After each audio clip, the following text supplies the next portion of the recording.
Ikawalong kabanata. Ang kinauuwian nga ng mga bagay na aming sinasabi ay ito.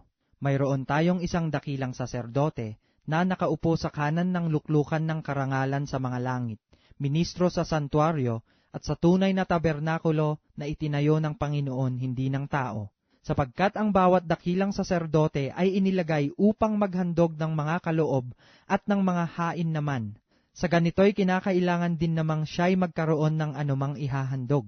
Kung siya nga'y nasa lupa ay hindi siya saserdote sa anumang paraan, palibhasa'y mayroon nang nagsisipaghandog ng mga kaloob ayon sa kautusan, na nangaglilingkod sa anyo at anino ng mga bagay sa kalangitan, gaya naman ni Moises, na pinagsabihan ng Diyos nang malapit nang gawin niya ang tabernakulo.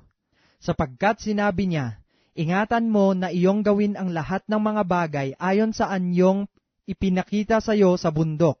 Datapwat ngayoy kinamtan niya ang ministeryong lalong marangal, palibhasay siya na may tagapamagitan sa isang tipang lalong magaling na inilagda sa lalong mabubuting pangako.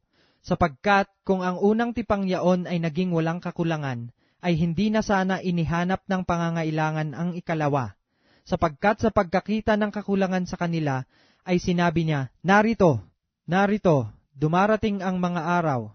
Sinasabi ng Panginoon na ako'y gagawa ng isang bagong pakikipagtipan sa sangbahayan ni Israel at sa sangbahayan ni Juda.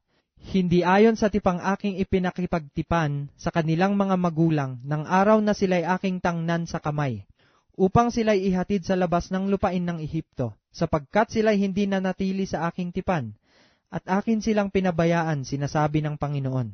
Sapagkat ito ang pakikipagtipang aking gagawin sa sangbahayan ni Israel, pagkatapos ng mga araw na yaon, sinasabi ng Panginoon, ilalagay ko ang aking mga kautusan sa kanilang pag-iisip, at sa kanilang mga puso'y aking isusulat ang mga ito.